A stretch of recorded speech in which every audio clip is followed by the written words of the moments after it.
உன்னிடம் சொல்வதற்கு எண்ணம் ஒன்றல்ல நூறிருக்கு. அதை நீயும் கேட்க நானும் சொல்ல ஏது வாசகம்.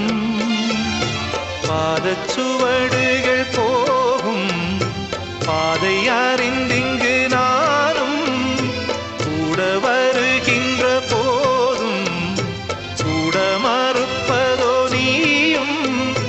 உள்ள கதவினை மெல்ல திறந்திங்கு நெஞ்சில் இடம் தர வேண்டும். ஊரெல்லாம் உன் பாட்டுத்தான் உள்ளத்தை மீட்டுது. நாளெல்லாம் உன் பார்வைதான் இன்பத்தை கூட்டு.